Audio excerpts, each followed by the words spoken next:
स्वागत है आपके यूट्यूब चैनल सरकारी जॉब अलर्ट में। देखिए दोस्तों, आज हम बात करने जा रहे हैं आरआरबी आरआरसी ग्रुप डी। ठीक है, भुवनेश्वर जोन की हम बात करेंगे कि 2018 और 2019 या फिर 22 भी बोल सकते हैं 2019 को, क्योंकि आपको पता है 2022 में पेपर होना है। 2019 का जो आपने फॉर्म भरा था आरआरबी ग्रुप डी का, तो यहाँ पर 2018 और 2022 का जो फॉर्म है इस पर तुलना करेंगे कि आपका कितना कंपटीशन रहने वाला है, आपकी कट ऑफ कितनी जाएगी, एक सीट पर कितने बच्चों ने फॉर्म फिलअप किए थे 2018 में, और एक सीट पर कितने बच्चों ने फॉर्म फिलअप किया है 2019 के फॉर्म में। तो इन सब चीज़ों से रिलेटेड हम बात करेंगे। उससे पहले अगर चैनल नए हैं तो चैनल को सब्सक्राइब जरूर करें, जिससे कि गवर्नमेंट जॉब से रिलेटेड हर एक जानकारी आपको मिलती रहे। और वीडियो में फर्स्ट टाइम आए तो लाइक शेयर और सब्सक्राइब जरूर कर लें। चलिए स्टार्ट करते हैं। यहाँ पर देखिए, सबसे पहले हम बात करेंगे भुवनेश्वर जोन की। यहाँ पर देखिए 2018 में जो है आपकी टोटल पोस्टें कितनी थी, पहले पोस्टों का कंपेरिजन कर लेते हैं। 2018 में जो आपकी पोस्टें फॉर्म थी वो थी 1532 पोस्टें थी 2018 में भुवनेश्वर जोन से। अगर 2019 की बात करें, 2019-22 में जो आपकी टोटल पोस्टें हैं वो 2555 पोस्टें हैं। तो आप यहाँ पर देख रहे हैं सीधा सीधा 1000 से ज़्यादा पोस्टें आपकी इंक्रीज़ हो गई हैं। फिर इसका जब बात करते हैं तो यहाँ पर आप देख रहे हैं पोस्टें तो इंक्रीज़ हुई हैं, लेकिन फॉर्म फिलअप करने की कंडीशन देख लेते हैं। तो देखिए 2018 में पोस्टें भी कम थी और फॉर्म फिलअप जो है 5.8 लाख, मतलब 5,80,000 फॉर्म फिलअप किए गए थे। इसको अगर राउंड ऑफ करते हैं तो 6 लाख के समथिंग पहुँचता है। तो मतलब 6 लाख फॉर्म आपके डाले गए थे 2018 में, और पोस्टें आपकी थी 1532। अब यहाँ पर देखिए फॉर्म फिलअप किया गया है 2022 में या फिर 2019 की अगर बात करें तो 3.2 लाख, मतलब 3,20,000 फॉर्म फिलअप किए गए हैं, और इसको राउंड अप करते हैं तो 3 लाख के समथिंग आपके फॉर्म फिलअप किए गए हैं। तो यहाँ पर आप देख सकते हो जो फॉर्म फिलअप किए गए हैं जस्ट आधे फॉर्म फिलअप किए गए हैं 2019 में या फिर 2022 की बात करें तो। ठीक है, अब यहाँ पर जस्ट आधे फॉर्म फिलअप किए गए तो कंपटीशन भी हाफ हो जाएगा, इधर आपकी सीट भी इंक्रीज़ हो गई है 2019 में। तो यहाँ पर आप देख रहे हैं कंपटीशन कितना ज़्यादा कम हो गया है आपका। लेकिन इसका मतलब ये नहीं, कंपटीशन कम होने का मतलब ये नहीं कि आपका 2018 की बात करें तो आपका 70 कट ऑफ गई थी जनरल ओबीसी है, फिर जो भी है अप्रॉक्स मान लो कि 70 कट ऑफ गई थी आपकी 2018 में। तो अब फॉर्म जो है आधे हो गए हैं या फिर आपकी सीटें बढ़ गई हैं तो आपका 35 नंबर कट ऑफ जाएगा, ऐसा कहीं कुछ होने वाला नहीं है। यहाँ पर देखिए आपका कट ऑफ जो होगा 2 या 4 नंबर नीचे ऊपर हो सकता है, इससे ज़्यादा नहीं होगा।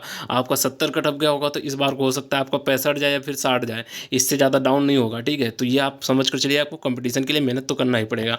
ठीक है, अब बात करते हैं कंपटीशन कितना है एक सीट में। तो यहाँ पर जो कंपटीशन दे रखा है, यहाँ पर एक सीट में कितने बच्चों ने फॉर्म फिलअप कर रखा है, इस चीज़ का ये कंपटीशन है। तो यहाँ पर देखिए एक सीट पर 378 बच्चों ने फॉर्म फिलअप कर रखा था 2018 में।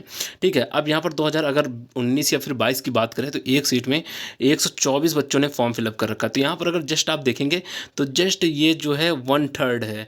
मतलब अगर देखें तो जो 2018 का जो आपका फॉर्म फिलअप किया गया था या कंपटीशन था, तो 3 गुना कंपटीशन ज़्यादा था 2022 की तुलना में।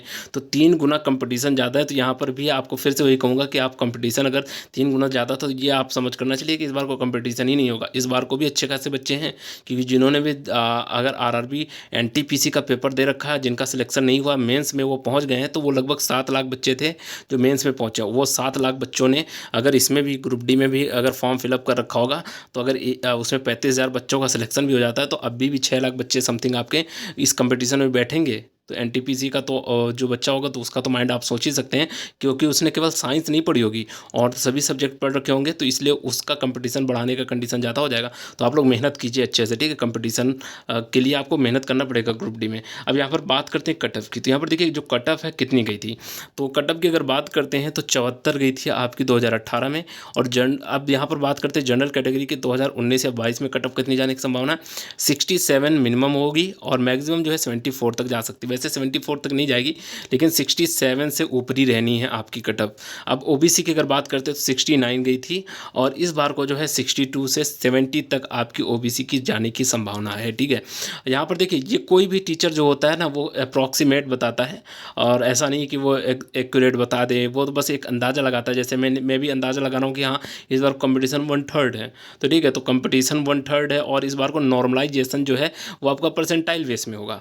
तो पिछली बार की तरह अगर किसी के 50 नंबर आ गए हैं और उसकी एक्यूरेसी सही है तो उसके क्या होते थे 20-20 नंबर बढ़कर 70 हो जाते थे। तो ऐसा इस बार को नहीं होने, इस बार को परसेंटाइल बेस में है तो ये बहुत ज़्यादा बढ़ेगा, तो 4 से 5 नंबर बढ़ेगा नॉर्मलाइजेशन में, इससे ज़्यादा नहीं बढ़ेगा। तो ये आप समझ के चलिए कि जो कट ऑफ होगी वो डाउन ही रहेगी पिछली बार की अपेक्षा, ठीक है। अब बात करते हैं यहाँ पर, देखिए ओबीसी का हो ही गया, आपका एससी की अगर बात करते हैं तो एससी में आपकी 60 गई थी कट ऑफ, और इस बार को आपका 54 से लेकर 61 तक जाने की संभावना है, ठीक है। अगर बात करें एसटी की तो एसटी की 55 गई थी, और इस बार को एसटी की जो संभावना है कट ऑफ जाने की वो 50 से 54, मतलब 50 से 54 तक जाने की संभावना है, ठीक है। तो ये एसटी कैटेगरी की हमने बता दिया आपको। फिर इसके बाद अगर बात करते हैं कि आपका जो है कितने पेपर होंगे और कैसे आप नंबर अपने इंक्रीज कर सकते हैं। तो यहाँ पर देखिए आपके 4 सब्जेक्ट से क्वेश्चन आएंगे, रीजनिंग हो जाएगा, मैथ हो जाएगा, साइंस हो जाएगा और जीके जीएस हो जाएगा, ठीक है। इसमें करंट अफेयर वगैरह सब कुछ होगा, ठीक है। तो यहाँ पर देखिए जिसकी अगर कमांड जो है रीजनिंग में अच्छी है, जो प्रीवियस ईयर के पेपर अच्छे खासे सॉल्व कर रहे हैं और वो 25 से 28 नंबर के बीच में अपना इसे बना ले रहे हैं, तो उनके चांसेस बहुत ज़्यादा बन जाएंगे। और मैथ जो ऐसा सब्जेक्ट है, यहाँ पर जो भी बच्चा अगर थोड़ा सा भी मैथ में अच्छे प्रैक्टिस कर रहा है लगातार, तो यहाँ पर आप मानकर चलिए 20 क्वेश्चन मैथ में बना लिया अगर उसने, तो बहुत ही जल्दी उसका सिलेक्शन होने का चांस हो सकता है। देखिए साइंस की अगर बात करें तो एनटीपीसी वाले जो बच्चों ने पेपर दिया है, तो उनमें से 6 लाख जो मेंस का पेपर दिया, तो मेंस जो बच्चा पहुंचा है तो वो कम उसको मत आके कि ऐसे ही पहुंच गया होगा, उसने भी मेहनत की होगी, ठीक है। तो एनटीपीसी का जिसने भी दिया है पेपर, तो वो 75 नंबर तक तो उसके एक्यूरेट आने के चांसेस बहुत ज़्यादा हैं। अगर उसमें से हम कम कर दें 60 नंबर तक तो वो खींच ही ले जाएगा। लेकिन साइंस वाला पोर्सन उसने अभी तक पढ़ा नहीं, क्योंकि एनटीपीसी में साइंस के 1 या 2 क्वेश्चन आए थे, उससे ज़्यादा नहीं आए थे।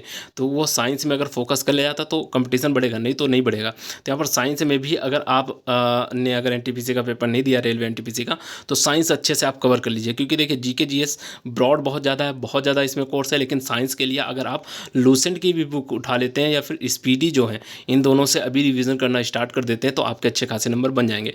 लूसेंट अगर आप पूरी बुक पढ़ लेते हैं साइंस की, केवल मैथ फिजिक्स केमिस्ट्री इन तीनों से, तो आपके 15 से 16 नंबर कहीं नहीं गए, उसी से आपका फंस जाएगा, ठीक है। अगर लेकिन लूसेंट कर लेते हैं और साइंस के लिए और स्पीडी कर लेते हैं साइंस के लिए, जिस स्पीडी में प्रीवियस ईयर के क्वेश्चन है, तो यहाँ पर आप समझ लीजिए 20 क्वेश्चन आपके बन जाएंगे, ठीक है। तो यहाँ पर अगर मैं मानकर चलूँ आपका जो साइंस है, तो यहाँ पर मैंने बताया था रीजनिंग में आपके 25 नंबर और साइंस में आपके कितने मैथ में आपके 20 नंबर और साइंस में आप मैं मानकर चल रहा हूँ आपके 15 नंबर भी आ गए। तो आपका ये अप्रॉक्सीमेट कितना पहुँच जाता है, ये आपका पहुँच जाता है 60 नंबर, ठीक है। और जीके जीएस देखिए ऐसा सब्जेक्ट है जिसमें मिनिमम बच्चों ने अच्छा खासा तैयार कर रखा होगा, तो 10 नंबर तक तो आप लेकर ही चलिए, ठीक है। 10 नंबर भी अगर आप कर लेते हैं, 50% क्वेश्चन भी अगर कर लेते हैं इसमें, तो आपका 70 तक पहुँच जाएगा। और 70 के आसपास ही आपकी कट ऑफ जानी जनरल कैटेगरी की, ठीक है। क्योंकि 74 या फिर 75 के अंदर ही रहनी, कितना भी कट ऑफ कोई भी जोन हो 75 से ऊपर नहीं जानी इस बार को कट ऑफ, ठीक है। तो 70 प्लस या 70 के आसपास अगर आपकी गई तो आपका सिलेक्शन होने का चांस बहुत ज़्यादा है। तो आप लोग तैयारी करिए दोस्तों, आपका सिलेक्शन हो जाएगा। अगर चैनल में नए हैं तो चैनल को सब्सक्राइब जरूर करें। फिर मिलते हैं नेक्स्ट वीडियो में। धन्यवाद दोस्तों।